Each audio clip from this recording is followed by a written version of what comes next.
education is important, but many students finish sex education classes with a distorted view of sexuality and without a good understanding of contraception and safe sex practices.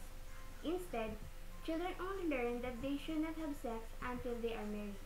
This program had the good intention of persuading young people to wait until marriage before having sex.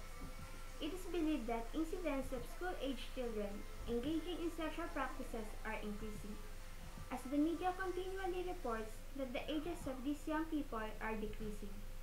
Teaching sex education never means of encouraging sex, and concerned parents are still responsible for giving their children the values they believe they must have. There is no moral or religious component to sex education at all, except that which opponents often seek to add to it.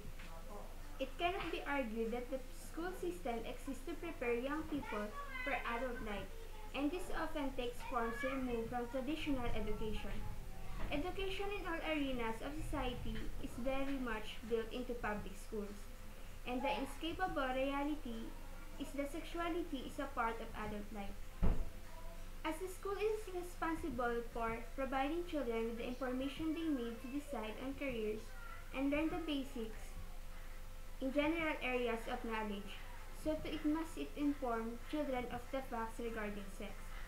The schools are not allowed to teach students about safe sex, and may not mention contraception except to point out the failure rates of various methods. In addition, among those who reported having had sex, they had similar numbers of sexual partners and had initiated sex at the same mean age.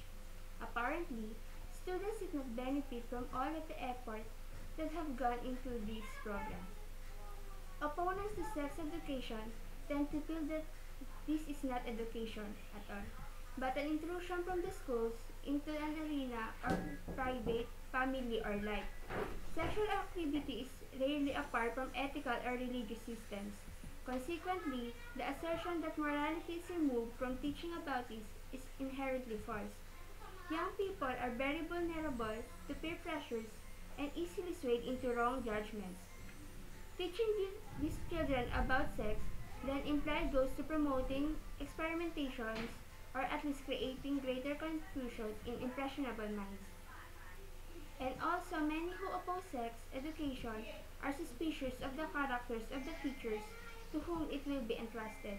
Moreover, teachers manage great influence over students who often see them as a more deserving of respect than their own parents. Lastly, schools that acknowledge the need to discuss abstinence is itself a damaging aspect of sex education because abstinence implies a choice made by moral decision making, and abstinence is not necessarily the wisest course to take, and this directed defies parental authority.